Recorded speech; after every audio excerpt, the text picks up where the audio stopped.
Doctor महिलेला आत्महत्या करण्याची वेळ का येते? रक्षक अधिकारी भक्षक होत असतील तर दाद कुणाकडे मागायची? प्रकरणाची एसआयटी चौकशी झाली पाहिजे. सुषमा अंधारेंचा हल्लाबोल. उपमुख्यमंत्री अजित पवार आज नांदेड दौऱ्यावरती. शिरीष गोरठेकर आणि कैलाश गोरठेकर यांचा अजित पवार यांच्या उपस्थितीमध्ये आज पक्षप्रवेश होणार. तर पवारांच्या राष्ट्रवादीला नांदेडमध्ये खिंडार.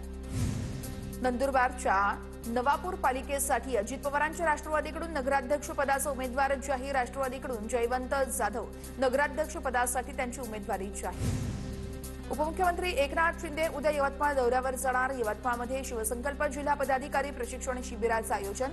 शिबिरात उपमुख्यमंत्री शिंदे पदाधिकाऱ्यांना मार्गदर्शन करतील. ज्याच्यामुळे ओबीसींचं दिवाळं निघालं त्याला शुभेच्छा देणार नाही. जरांगेंना दिवाळीच्या शुभेच्छा देण्यावरून प्रकाश शेंडगेंची टीका. जीआरमुळे महिला पोलिसाच्या आरक्षणावरती डल्ला मारला. सरकारच्या जीआरवरून शेंडगेंची जरांगेंवर टीका.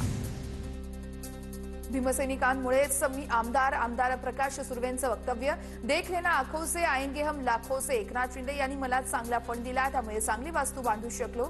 सुर्वेंची प्रतिक्रिया. 20व्या शतकातील भारत गांधीजींच्या नावानं ओळखला जायचा. आता 21व्या शतकातील भारत मोदीजींच्या नावानं ओळखला जाईल. मोदीज मिशन पुस्तक प्रदर्शनावेळेस फडणवीसांचं विधान. मत्स्य व्यवसायाला कृषी दर्जा दिल्यानं मच्छीमारांनाही वीज सवलत दिली जाणार. मत्स्य संवर्धक आणि मत्स्य व्यावसायिकांना सवलत लागू. फडणवीस सरकारचा मोठा निर्णय. राजाराम बापू सहकारी साखर कारखान्याचं नाव बदलल्याला सोबत मी आहे सत्तेचा वापर करून जयंत पाटील यांनी कारखाना स्वतःच्या घशात घातला. पडळकर यांची जयंत पाटलांवर टीका. कारखाना परत द्यावा सभासदांची मागणी असल्याचीही पडळकर यांची माहिती.